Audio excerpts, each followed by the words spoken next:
करती है दलितों, पिछड़ों, वंचितों के लिए। इसे दुलार चंद जी की कल हत्या भी हुई ना, यहाँ पे जो भाजपा प्रवक्ता थे, क्या बोले वो कि कैसी पृष्ठभूमि रही, तो अब जेडीयू प्रवक्ता बताएंगे, क्योंकि वो दुलार चंद जी तो वरिष्ठ समाजवादी नेता है, जेडीयू के साथ भी काम किया। तो पूछिए पृष्ठभूमि कैसी रही, ये बताएंगे, एक्सप्लेन करेंगे गुरु प्रकाश जी। और जिस शब्दावली का आप इस्तेमाल करते हैं आरएसएस से आप सीख के आई हैं, तो वहीं छोड़ दीजिए। तो बिहार की बेटी यहाँ है, एकदम सही तरीके से ताल मोल के जवाब देंगे तो रोने लगिएगा, रोने लगिएगा। आपकी बारी।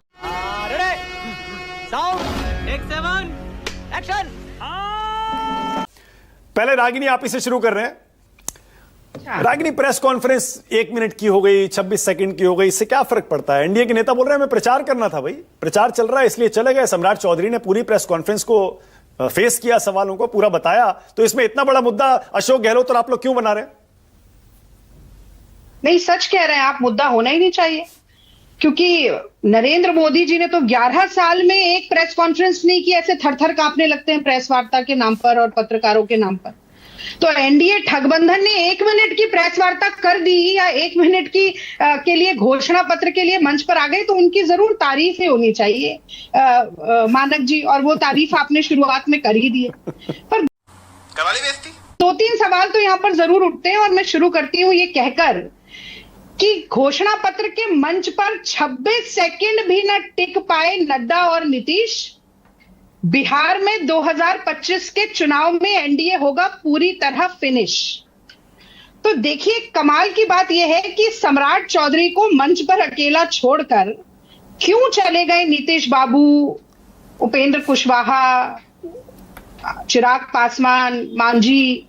ये ऐसा क्यों हुआ, ये सवाल तो पूछना मुझे लगता है बहुत जरूरी है कि गधे के सर पे सींग की तरह से वहां पर सारे एनडीए के घटक दल के नेता क्यों गायब हो गए। और इस रोशनी में पूछना बहुत जरूरी है कि कुछ समय पहले ही हमने देखा कि उपेंद्र कुशवाहा कह रहे थे कि all is not well in NDA. कहा था कि नहीं कहा था? और जितेंद्र मांझी जी तो रश्मि रथी सुना रहे थे, दो न्याय अगर तो आधा दो, यदि उसमें भी अगर बाधा हो तो दे दो, केवल 5 ग्राम रखो अपनी धरती तमाम पर। उसके बाद क्या कहा था? दुर्योधन वो भी दे न सका, आशीष समाज की ले न सका। तो ये क्या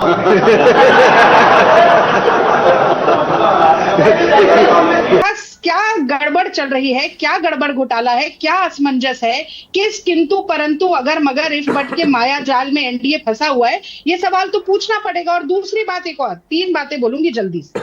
दूसरी बात ये कि राहुल गांधी जी ने कहा कि तेजस्वी यादव बिहार के अगले मुख्यमंत्री हों, और तेजस्वी यादव जी ने कहा कि राहुल गांधी जी देश के अगले प्रधानमंत्री होंगे।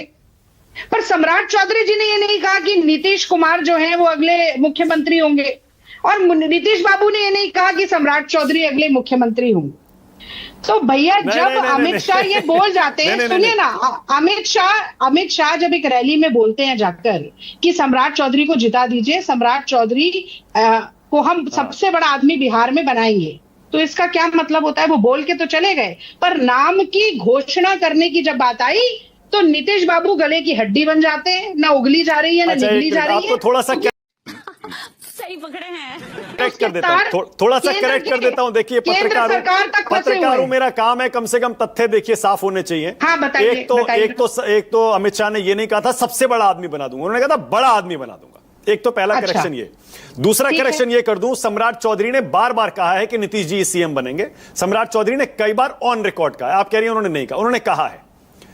तो 2 तो करेक्शन ये हो गए। अब मेरा सवाल जो आपसे है, चलिए इस पर आगे एक बात, मुझे 3 बातें कहनी थी, एक और बात। चलिए, अच्छा आप पूछ लीजिए, उसके बाद मैं बोलती हूं। मैं ये पूछ रहा हूं, आपने एनडीए की प्रेस कॉन्फ्रेंस पर सवाल उठा दिया कि सब चले गए, 1 मिनट की थी, 26 सेकंड की थी। आपकी जो प्रेस कॉन्फ्रेंस थी महागठबंधन की, उसमें भी राहुल गांधी कहां थे? आपने श्रेय तो ले लिया, राहुल गांधी ने अनाउंस कर दिया कि तेजस्वी सीएम बनेंगे। कब अनाउंस किया बताइए? अशोक गहलोत को आना पड़ा, इतना झगड़ा हुआ, उसके बाद तब जाके अनाउंस हुआ, लास्ट मोमेंट पे, एन मौके पर। वाह बेटा, लगता है तुम गू खा के ही मानोगे। नहीं, देखिए कितना मतलब कमाल की बात है मानक जी, मुझे करेक्ट करने के लिए आप एकदम बीच में कूद पड़े, आज पूरी बात मुझे नहीं करने दी। तो क्या आप ये कहना चाहते हैं अपने चैनल के माध्यम से कि राहुल गांधी जी ने ये नहीं कहा है कि तेजस्वी यादव बिहार के अगले मुख्यमंत्री बनेंगे? और अगर राहुल गांधी जी ने कहा है तो इसमें किंतु परंतु का लेश मात्र भी संदेह नहीं बच जाता है? कहां बच जाता है बताइए। और तेजस्वी यादव जी ने जितनी भी घोषणाएं की, जो भी बात कही, हमने सारा हाथ में हाथ डालकर, कदम से कदम, कंधे से कंधा और आवाज से आवाज मिलाकर साथ दिया है। लेकिन आपको ये अजीब नहीं लगता कि कुशवाहा कह रहे हैं कि सब कुछ ठीक नहीं है एनडीए में? ये भी अजीब नहीं लगता कि दुर्योधन और कौरव बताया जा रहा है एनडीए ठगबंधन को उन्हीं के घटक दल के द्वारा?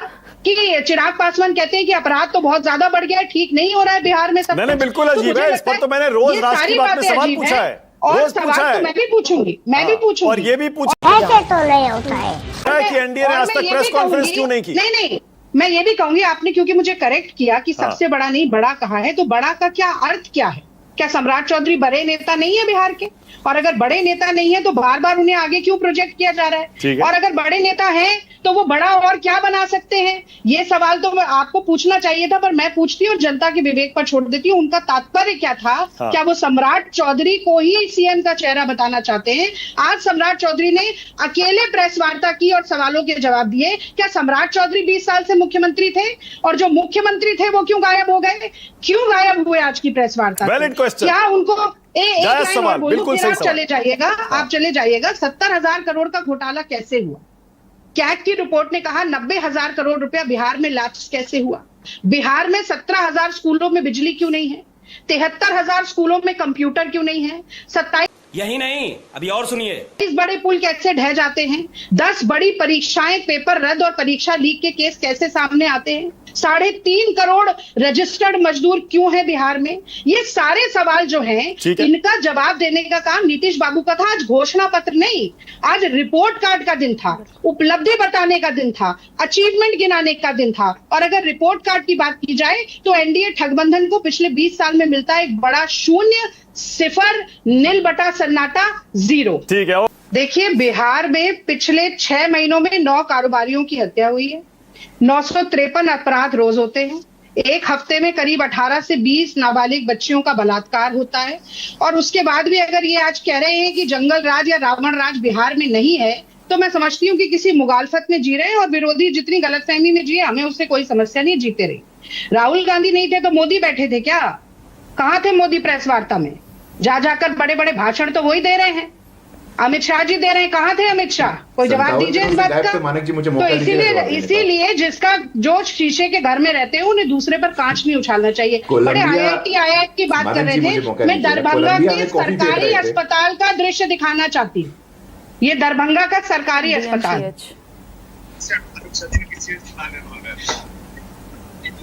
आईसीयू वार्ड लेके देखिए, मुझे लगता है ये धागे सारे लगते हैं। किसी और चैनल का है क्या? नहीं, ये मेरा ही है, मेरे ट्विटर का, मैंने उस पर ट्वीट किया था। नहीं, वो चल रहा है, किसी और चैनल के तो नहीं है, मैं ये पूछ रहा हूँ। नहीं, तो शर्म करो शर्म। मैं आपको ये बताना चाहती हूँ कि नाम बड़े और दर्शन छोटे, ऊंची दुकान और फीके पकवान, ये जो है ये मानक है भारतीय जनता पार्टी और मोदी जी का। और एक बात, अंतिम बात बोलूंगी, फिर आप आगे चले जाइएगा। हाँ, एक बस 30 सेकंड और दे दीजिए।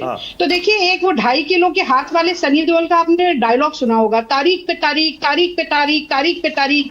वैसे ही फिल्मी डायलॉग मोदी जी और इनका पूरा एनडीए का ठगबंधन घोषणा पे घोषणा, घोषणा पे घोषणा, घोषणा पे घोषणा करके जाता है। 62,000 करोड़ की घोषणा करके गए बिहार के लिए, पर लेकिन जो 1.25 लाख करोड़ की घोषणा हुई थी स्पेशल पैकेज की, वो कहाँ गया? वो तो मोदी जी के जुमलों, झूठ और पाखंड की भेंट चढ़ गया। मुंबई को काशी को क्योटो नहीं बना पाए, मोतिहारी को मुंबई बनाने की बात बोलकर गए। लेकिन जनता माफ नहीं करेगी। लेकिन मैं जानना चाहती हूँ कि मुंबई की, मोतिहारी की चीनी मिल कब खुलेगी? तो आप इन सब सवालों का जवाब दीजिए ना। आपके पास कोई जवाब ही नहीं है। आप तो गोल गोल जलेबी घुमा रहे हैं। आप कह रहे हैं कि हम इसीलिए प्रेस वार्ता में नहीं आए क्योंकि हमें चॉपर पकड़ना था। ओके, गुरु प्रकाश, 1 मिनट आपका, बोलिए, जवाब दीजिए, उसके बाद आगे। ये गंभीरता है आपकी। गुरु प्रकाश, आप अपने नेता के भाषण शायद खुद ही गंभीरता से नहीं लेते, जो आप मुझे कह रहे हैं कि आपने सुन क्यों लिया? यानी कि कोई सुने भी ना। अब रुक जाइए। प्रियंका, बोलिए, आपकी बारी। हाँ, अगर छठी माह पे इतना ही इनको तकलीफ है तो एक सवाल हम पूछ लेंगे। अगर तकलीफ होना चाहिए तो इस तस्वीर से तकलीफ होना चाहिए कि बिहारियों को शौचालय में क्यों बिहार जाना पड़ रहा है। और रही नौटंकी की बात, तो नौटंकी शब्द किनके लिए इस्तेमाल हुआ था? प्रधानमंत्री जी के लिए, क्योंकि छठी मैया पे नहीं बोला गया था। और प्रधानमंत्री जी खुद को अब छठी मैया भी मानने लगे हैं, तो इसके लिए उनको एक्सप्लेनेशन देना पड़ेगा। क्या बोला तूने? Emotional damn it. अब इंपॉर्टेंट बात, विचित्र शब्द बहुत पसंद आ रहा था गुरु प्रकाश जी को। विचित्र पता है क्या था गुरु प्रकाश जी? विचित्र था आज का प्रेस कॉन्फ्रेंस। मैगी भी इससे जल्दी ज्यादा समय में नहीं बनती है जितना जल्दी प्रेस कॉन्फ्रेंस खत्म हो गई। रील्स की बात करते प्रधानमंत्री जी, इंस्टाग्राम का रील्स भी उससे बड़ा होता है। ये होता है विचित्र प्रेस कॉन्फ्रेंस। क्योंकि आप खुद देखिए, मानिक जिस प्रेस कॉन्फ्रेंस में एक अकेले जेडीयू नेता कौन थे? नीतीश बाबू। बाकी सब तो बीजेपी के थे, उनको भगा दिया गया। अगर आप संजय जी की बात करेंगे तो हम वहां से भी डिसएग्री करेंगे, वो इंपोर्टेंट है। खैर, वहां से नीतीश जी को किस लिए भगा दिया गया? ये कहा गया प्रचार प्रसार करना है सभी को, प्रचार प्रसार से रोकना था कि इस बात का प्रचार प्रसार ना हो जाए कि नीतीश जी पूरी तरह से हाईजैक्ड और किडनैप्ड हैं। इस प्रचार प्रसार होने से बचाना था, ताकि सवाल पूछ दिए जाएंगे तो सवाल का जवाब दे नहीं पाएंगे ना। उसके लिए चाहिए होता है फोकस और बोल पाना। अभी सही स्वस्थ अवस्था में नहीं है। और आखिरी बात, क्योंकि मैं क्या क्या बोलूं मुझे तो समझ नहीं आता है। किडनैप होते तो प्रेस कॉन्फ्रेंस में थोड़े आते हैं। नीतीश जी किडनैप होते तो प्रेस कॉन्फ्रेंस में क्यों आते? आते तो जवाब देते ना, भाग नहीं निकल दिए थे, ये भगा दिए नहीं न जाते। पर कह रहे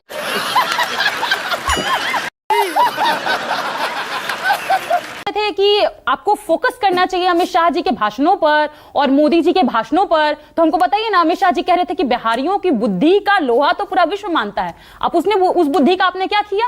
आप बिहार आए तो आप कहे कि हम यूनिवर्सिटी एक ऐसा बनाएंगे कि वो हार्वर्ड और कैम्ब्रिज के स्तर का होगा। हार्वर्ड कैम्ब्रिज तो छोड़ दीजिए, करोड़ीमल और स्टीफेंस के लेवल का होगा। कहे एक भी बार आपने सुना था क्या? एज अ बिहारी हमको तकलीफ नहीं होता कि हमारे यहाँ कॉलेज यूनिवर्सिटी ढंग का नहीं है। एज अ बिहारी हमको तकलीफ तब होता है जब अमित शाह बिहार में आके झूठ बोल जाते हैं। वो कहते हैं कि यहां बनाने के लिए हमारे पास जमीन नहीं है इंडस्ट्री बनाने के लिए, जबकि कृषि एवं कल्याण विभाग का ही डेटा बताता है कि 40 लाख एकड़ अनुपजाऊ भूमि बिहार में पड़ी हुई है जिसपे बनाया जा सकता है इंडस्ट्री। पर इंडस्ट्री बनाने की इच्छा शक्ति होगी तब तो। अब इतने दिन से हमसे मीडिया सवाल पूछ रही थी, कैसे दीजिएगा, कहां से लाइएगा पैसा इतने सारे सरकारी रोजगार देने के लिए? आज 1 करोड़ प्लस का वादा किया गया है रोजगार और नौकरी का। अब सवाल इनसे पूछिए कि कैसे लाएंगे इतना पैसा? 1 करोड़ 1 लाख करोड़ बोल दिए, 1 करोड़ बोल दिए, पता नहीं क्या बोल दिए। Are you comedy me?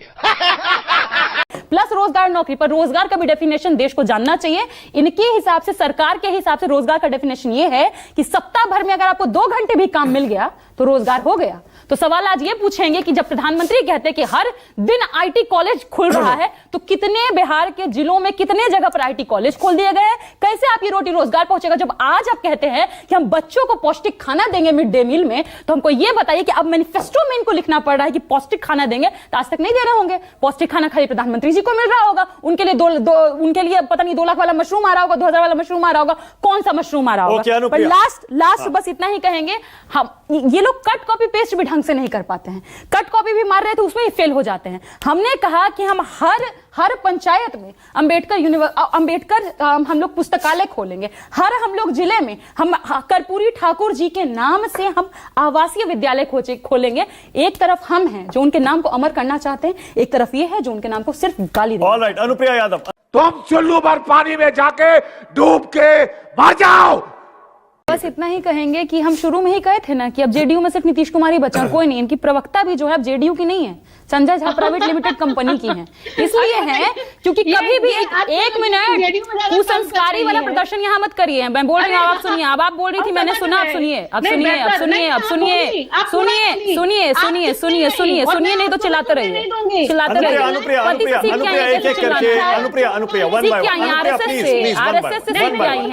RSS से सीखी हैं, कहाँ से सीखी? प्लीज, और प्रियंका आप भी पर्सनल मत करिए, पर्सनल मत करिए। आरएसएस से सीखे हैं, आरएसएस से पढ़ाई पढ़ी है, नागपुर से।